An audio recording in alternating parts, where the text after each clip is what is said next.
আজকে আমার লাইফে প্রথম আমি র ফিশ খেয়েছিলাম আর সাথে আজকে সাইকেলিংও শিখবো। তো সব কিছু মিলিয়ে কিন্তু থাকছে আমার আজকের ভিডিওটা। তো হ্যালো এভরিওয়ান, আসসালামু আলাইকুম। সবাই কেমন আছেন? আশা করি সবাই খুব ভালো আছেন।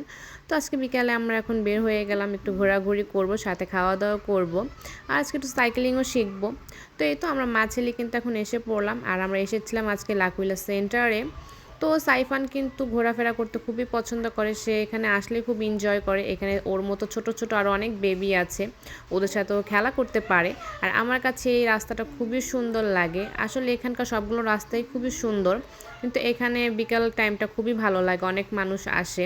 আর এই জায়গাটা আমার বাসার থেকেও খুব কাছে, এই জন্য প্রায় সময় আমার সাইফানকে নিয়ে এখানে আসা হয়। সাইফান এখানে আসলে একটু খেলাধুলা করতে পারে।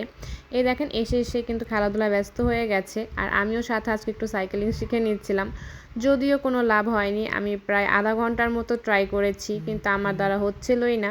কিন্তু সাইফানের পাপা বলছিল কয়েকদিন ট্রেনিং করলেই নাকি ঠিক হয়ে যাবে। তো এখন আমরা এসে পড়লাম খাওয়া দাওয়া করার জন্য। তো এখানে এসে প্রথমে আমি খাবারের মেনু দেখছিলাম। তো এখানে আসার পর আজকে ফার্স্টে আমার এই ডিশটা চোখে পড়েছে, যেটা আজকে আমি ট্রাই করব। সাইফানের বাবাও বলছিল এটা খেতে খুব ভালো হবে। তো আমি তার কথা বিশ্বাস করি কিন্তু এটা একটা অর্ডার করে দিলাম। কিন্তু মনে মনে ভাবছিলাম আদৌ কি আমি কাঁচা মাছ খেতে পারবো, কিন্তু সে বলছিল এটা খেতে নাকি খুবই ভালো লাগবে। তো দেখি ট্রাই করে দেখা যাক আজকে। আর এখন আমাদের খাবারগুলো রেডি হতে হতে আমরা সাইফানকে একটু গাড়িতে ঘোরাচ্ছিলাম।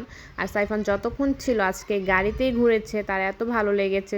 আর এদিকে আমাদের খাবারগুলো এখন এসে পড়েছিল। তো ফার্স্টে আমরা কয়েক ধরনের ড্রিঙ্কস নিয়েছিলাম। আর এখন দেখা যাক এখানে কি কি খাবার দিয়েছে। তো এটার নাম আসলে আমি জানি না, এটার নাম ছিল পোকে। আসলে নামগুলো খুবই হার্ড, আর আমি যেহেতু ইটালিয়ান ভাষায় অভ্যস্ত না, এই জন্য আমার বলতে একটু কষ্ট হচ্ছিল।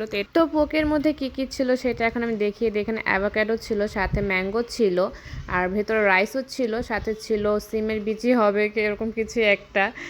আর এখন আমি একটু ট্রাই করে দেখি। তো ফার্স্টে আমি কিন্তু র ফিশটা খাওয়ার জন্য সাহস করতে পারছিলাম না, তো আমি সাইডের থেকে একটু রাইস আর ম্যাঙ্গো খেয়ে দেখছিলাম। ম্যাঙ্গোটা খুবই মজা ছিল, অনেক মিষ্টি ছিল। আর আমরা যে সময় বাংলাদেশ থেকে ইটালিতে এসেছি তখন মাত্র বাংলাদেশে বাজারে আম আসছিল, তো সেই রকম ভালো মিষ্টি আম খেতে পারিনি, এজন্য আফসোস রয়ে গেছে।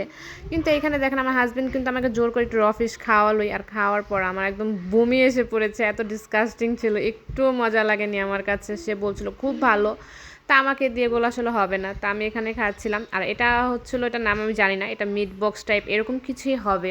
এখানে ফ্রেঞ্চ ফ্রাইস, সস আর চিকেন ছিল। তো এটা কিন্তু খেতে খুব ভালো ছিল। আর সাথে নাগেটসটা কি বলবো, নাগেটসটা তো অনেক ইয়ামি ছিল। আসলে আমার কাছে এগুলোই ভালো লাগে। আমার র ফিশ বা ইটালিয়ান খাবার যেগুলো আছে সাদা মাটা, এগুলো আসলে আমার সাথে যায় না, এগুলো আমার ভালো লাগে না। আর এই দেশে আসার পর থেকে আমি বাইরে খাবার খেতে আমার একটা মজাও পাচ্ছিলাম না, কিন্তু দেখেন সে কিন্তু এখানে খুব এনজয় করে খাচ্ছিল এই ডিশটা, কিন্তু আমার কাছে একটু জমেনি।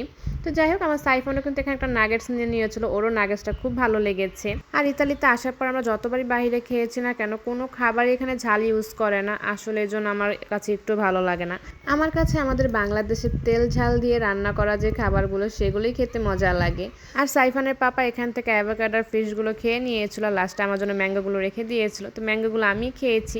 আর এখন আমাদের খাওয়া দাওয়া প্রায় শেষ, তো আমরা এখন বাসা যাওয়ার জন্য রওনা দিয়ে দিব। আর রাত্রে এই শহরটা এত সুন্দর লাগে, আমার কাছে খুবই ভালো লাগে। এখানকার প্রত্যেকটা গলি এত সুন্দর সাজানো গোছানো, যেখান থেকে হাঁটাহাঁটি করলেও কিন্তু খুব ভালো লাগে। যাই হোক, আজকে ভিডিওটা অনেক বড় হয়ে যাচ্ছে, তো ভিডিওটা এই পর্যন্ত শেষ করে দিব। আশা করি সবাই খুব ভালো থাকবেন। আল্লাহ হাফিজ।